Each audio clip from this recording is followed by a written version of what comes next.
Hello and welcome to the my channel.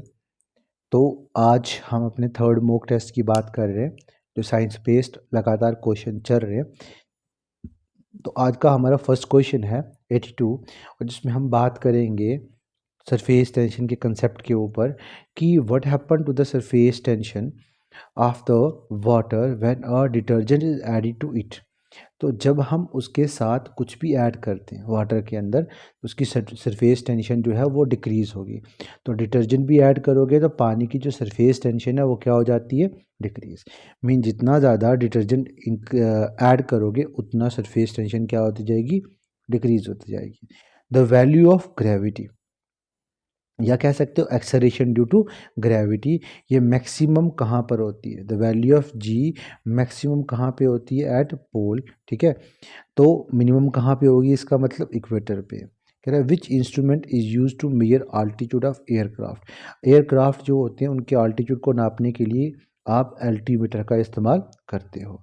आपका next question है which instrument is use to measure change in volume of substance. Volume of substance के change को measure करने के लिए आप डायलेटोमीटर का इस्तेमाल करते हो। आगे है कि which instrument is use to measure the depth of ocean, उसे फैथोमीटर कहते हैं। ये तो इंपॉर्टेंट है, ठीक है। फैथोमीटर ऐसा मीटर है जो डेप्थ ऑफ ओशन को नापने में मदद करता है। The power of electric circuit is measured with a watt meter. Watt meter से आप इसको मेयर कर सकते हो इलेक्ट्रिक सर्किट की पावर को। नेक्स्ट क्वेश्चन है which instrument is use to measure the scattering of light by particle suspended in a liquid, उसे नेफिलोमीटर कहते हैं। ठीक है, नेक्स्ट क्वेश्चन पे चलिए कि विच इज मोर इलास्टिक, कौन सा ज़्यादा इलास्टिक होगा, स्टील या रबर। इलास्टिक वो ऑब्जेक्ट होते हैं जिसे एक्सपैंड करने पे, बेंड करने में वो क्रैक ना आए, टूटे ना, और वो ज़्यादा फ्लेक्सिबल हो, ज़्यादा ड्यूरेबल हो, तो वो स्टील ज़्यादा होगा एज कंपेयरिंग टू रबर। ठीक है, याद रखें। नेक्स्ट क्वेश्चन है which is the only natural magnet, वो है मैग्नीटाइट। मैग्नीटाइट को आप क्या बोलते हो, नेचुरल मैग्नेट कहते हो। आज का आपका नेक्स्ट क्वेश्चन कि what principle is use to design of ship and submarine, उसे आर्किमिडियन प्रिंसिपल कहते हैं। ठीक है, आर्किमिडियन प्रिंसिपल आप यूज़ करते हो शिप और सबमरीन को बनाने के लिए। आर्किमिडियन प्रिंसिपल होता क्या है कि जब या एक कंटेनर है तो उसमें आप पानी भर लो। ठीक है, पानी भर लोगे तो क्या होगा कि जितना स्टोन का साइज होगा जो इसमें आपने डाला उतना पानी का लेवल क्या करेगा, राइज करेगा। मतलब कि जितना आप इसके अंदर कुछ डालोगे जितनी उसकी वॉल्यूम होगी उतना वाटर का लेवल क्या करेगा, राइज करेगा। What is nuclear fission, nuclear fission का इस्तेमाल करके हम एटम बॉम्ब, न्यूक्लियर बॉम्ब बनाते हैं। और न्यूक्लियर फिशन जो है आर इनिशिएटेड बाय न्यूट्रॉन। ठीक है, इसको इनिशिएट किया था न्यूट्रॉन ने। और न्यूक्लियर फिशन एटॉमिक बॉम्ब बनाने के लिए यूज़ करते हो, मैं अपनी लास्ट वीडियोस में समझा चुका हूँ इसके बारे में। आगे है the wire in an electric heater is made up of nichrome. जो इलेक्ट्रिकल हीटर में हम वायर यूज़ करते हैं वो किसके ऊपर डिपेंड करता है, निक्रोम। और इलेक्ट्रिक हीटर में किस कंसेप्ट का इस्तेमाल किया जाता है ताकि वो गर्म हो, हीट अप हो, तो वो कंसेप्ट का नाम है रेजिस्टेंस। रेजिस्टेंस बढ़ता है तो हीट भी बढ़ती है। क्लियर, चलिए नेक्स्ट क्वेश्चन पे। 94th क्वेश्चन कहता है कि ड्यूरिंग सोनोग्राफी, सोनोग्राफी के टाइम पे which type of wave are use, उसे आप क्या बोलते हो, यूवी रेज या अल्ट्रासोनिक वेव कहते हैं। क्या बोलते हैं, अल्ट्रासोनिक वेव। आ गया diode bulb was discovered by, इसको सर जीएस फ्लेमिंग ने डिस्कवर किया था। ठीक है, चले who gave the first experiment value of G, वो कैवेंडिश था जिसने वैल्यू ऑफ जी को दिया था। ठीक है, तो नेक्स्ट क्वेश्चन है who had show that the electric and magnetic wave are equal in vacuum. Vacuum बताया भी था, फिर बता रहा हूँ, ये वो जगह होती है जहाँ पर कोई एयर ना हो। ठीक है, उसे वैक्यूम कहते हैं। क्लियर, तो इसे जेम्स क्लर्क मैक्सवेल ने दिया था। ठीक है, नेक्स्ट क्वेश्चन पे चलते हैं। कह रहा है कि what is the escape velocity of moon. ठीक, एस्केप वेलोसिटी ऑफ मून जो है वो 2.38 किलोमीटर पर सेकंड है, याद रख लें। What does the liquid drop tend to assume a spherical shape. ठीक है, कह रहा है कि लिक्विड जो हैं जब बारिश वगैरह या लिक्विड ड्रॉप वगैरह वो कौन सी शेप लेते हैं, वो शेप लेते हैं स्फेरिकल शेप। किस वजह से? To minimize surface tension. Surface tension को कम से कम करने के लिए जो पानी के ड्रॉप होते हैं वो स्पेरिकल शेप में आ जाते हैं। ठीक है, याद रखें। क्लियर। नेक्स्ट क्वेश्चन पे चलते हैं। Resistance of a conductor inversely proportional to its cross section area. ठीक है, रेजिस्टेंस कंडक्टर का इनवर्सली डिपेंड करता है उसके एरिया से। दरअसल ये जो अभी पढ़ा आपने, ये आपने 10th की साइंस में पढ़ा होगा, factor affecting the resistance of conductor. वो कहता है कि रेजिस्टेंस डायरेक्टली डिपेंड करता है लेंथ के ऊपर, इन्वर्सली डिपेंड करता है क्रॉस सेक्शन एरिया के ऊपर। जब दोनों को कंबाइन करोगे तो रेजिस्टेंस डायरेक्टली डिपेंड करेगा length upon area, directly proportional हटाओ तो इक्वल टू और कांस्टेंट लगाते हो, जिसे रो कहते हैं या रेजिस्टिविटी कहते हैं। ठीक है, आई थिंक ये क्लियर हो गया होगा। चलिए नेक्स्ट क्वेश्चन पे। तो कहता है कि केमिस्ट्री का बेस्ड क्वेश्चन है। तो पहला क्वेश्चन आज का हमारा है कि what is use in nuclear reactor as a moderator. It is use as it is also known as heavy water भी कहते हैं, उसे ड्यूटरम ऑक्साइड कहते हैं, D2O।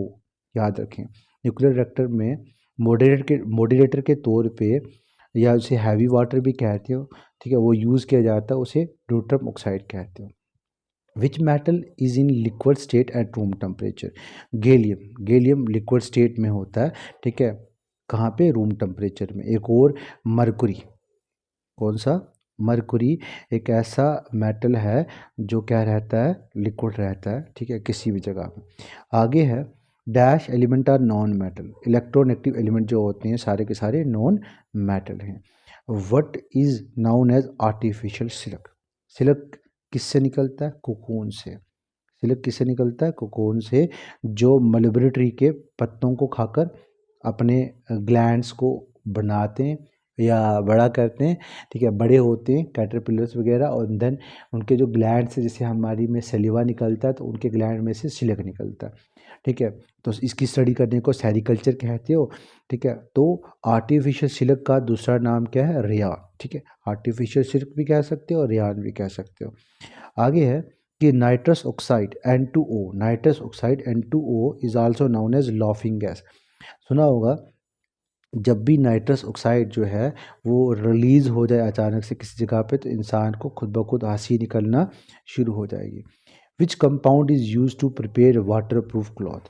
कौन सा कंपाउंड इस्तेमाल करते हो ताकि आप वाटर प्रूफ क्लॉथ बना सको। ठीक है, उसके लिए हम कैल्शियम हाइड्राइड का इस्तेमाल करते हैं। ठीक है, ऐसे कपड़े बनेंगे जिनमें जो पानी से भीगेंगे नहीं। नेक्स्ट है आपके पास, which noble gas is also known as stranger gas. उसे जीनोन कहते हैं। क्या बोलोगे? जीनोन। ठीक है, जीनोन को स्ट्रेंजर गैस कहते हैं। नोबल गैस वो गैस होती है जिनका ऑक्टेट जो होता है वो कंप्लीट होता है।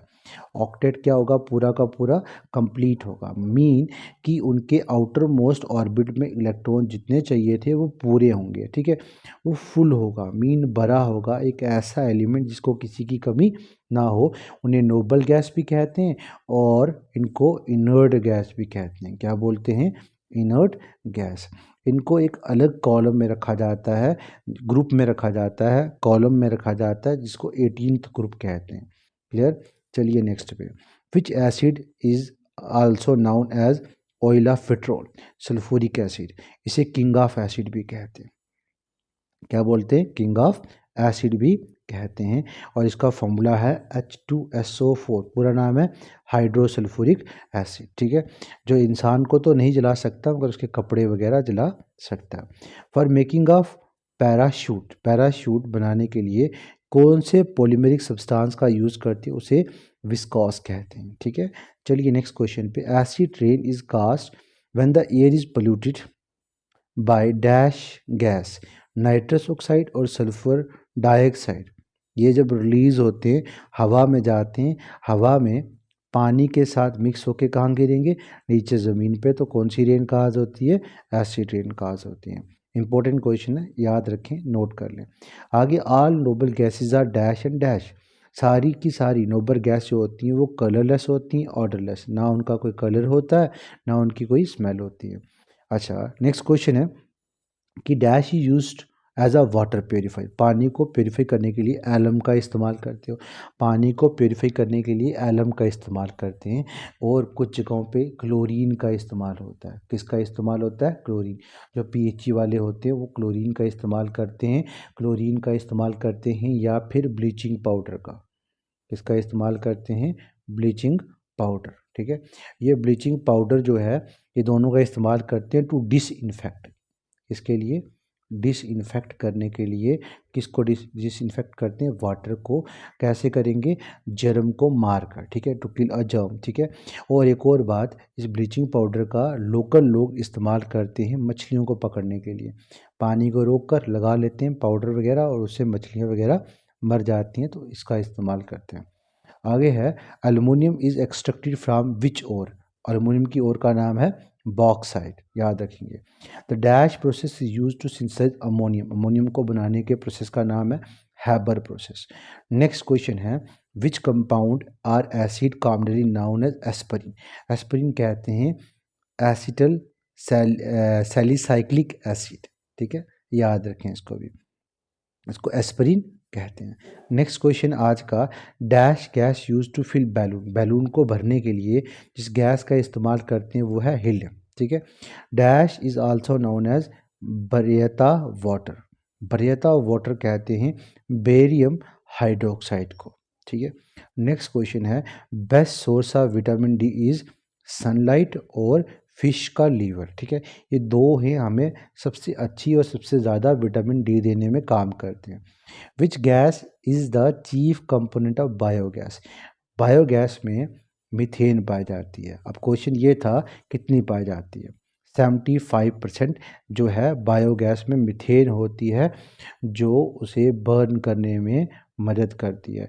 और 75% मीथेन जो है एक क्लीन गैस है, ठीक है, जो पीछे कोई भी गंदगी नहीं करती, ठीक है, और पोल्यूशन वगैरह नहीं करती, स्मोक भी नहीं करती। Dash is the purest form of carbon found in nature, सबसे प्योरेस्ट जो है वो कौन सा? डायमंड है। और डायमंड के अंदर भी क्या होती है? शाबाश, टोटल इंटरनल रिफ्लेक्शन, जो उसे ब्रिलियंस बनाती है। ठीक है, बाकियों से इसे क्या बनाएगी? ब्रिलियंट बनाएगी। ठीक है, चलिए नेक्स्ट क्वेश्चन पे। आपका नेक्स्ट क्वेश्चन है कि chemical name of washing soda. इस पे बहुत सारे क्वेश्चन मुझे दिखे हैं। ठीक है, तो केमिकल नेम जो है वाशिंग सोडा का, उसे सोडियम कार्बोनेट कहते हैं, सोडियम कार्बोनेट। आप कमेंट में इसका फॉर्मूला कमेंट करेंगे, ठीक है, बताएंगे कि what is the chemical name of chromic acid. Chromic acid को क्रोमियम ट्राईऑक्साइड भी कहते हैं।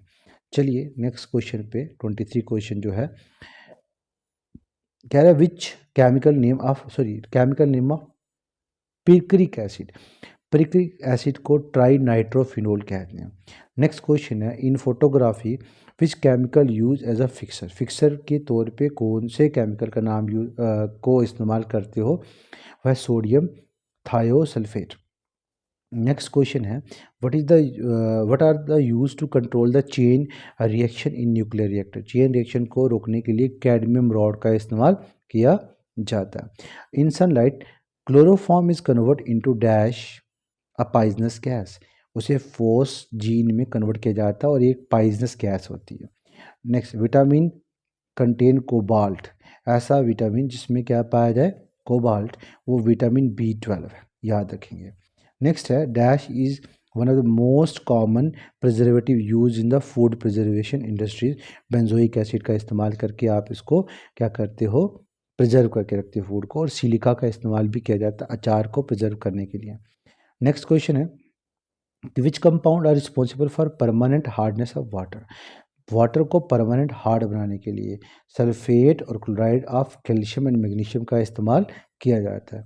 नेक्स्ट क्वेश्चन है the temporary hardness of water is cast of because which compound.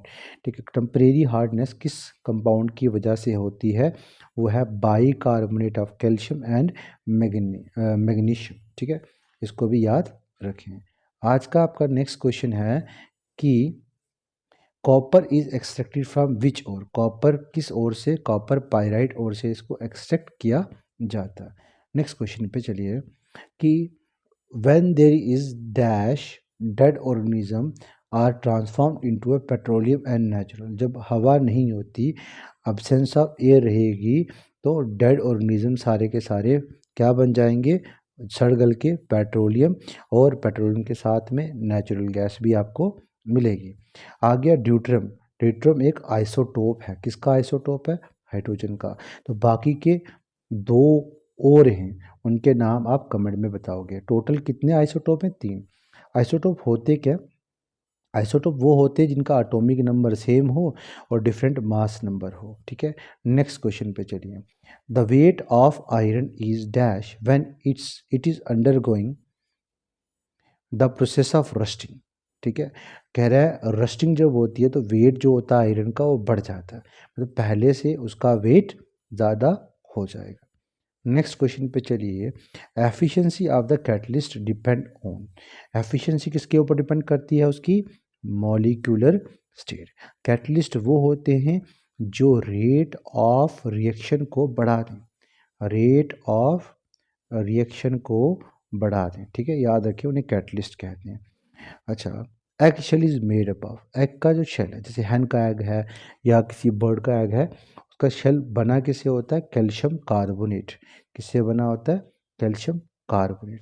Fat soluble vitamin कौन सी होती हैं, फैट सोल्यूबल विटामिन है A D E के, और आप कमेंट में बताएंगे वाटर सोल्यूबल विटामिन कौन सी, वाटर सोल्यूबल, ठीक है।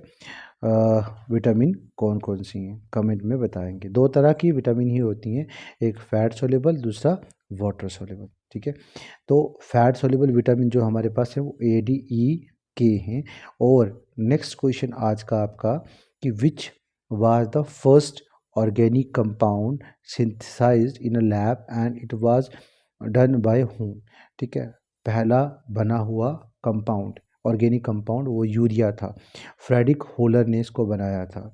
आपका आज का नेक्स्ट क्वेश्चन है कि fuse wire is made up of, fuse wire बनी किससे होती है, वो बनी होती है लेड और टिन से। आजकल इसकी जगह हम और नई नई तरह की टेक्नोलॉजी का इस्तेमाल कर रहे हैं। पुराने वक्त में हम हर घर में फ्यूज़ का इस्तेमाल करते थे, और फ्यूज़ एक ऐसी वायर होती थी जिसमें थोड़ा रेजिस्टेंस बढ़ने की वजह से वो पिघल जाती थी, टूट जाती थी, और करंट फ्लो रुक जाता था। नेक्स्ट क्वेश्चन पे, और लास्ट क्वेश्चन जो आज का आपका, कि dash is use to coat galvanized iron, galvanized iron को कोट करने के लिए आप किसका इस्तेमाल करते हो, जिंक का इस्तेमाल करो। Kindly subscribe the channel for the next video. Thanks for watching this video.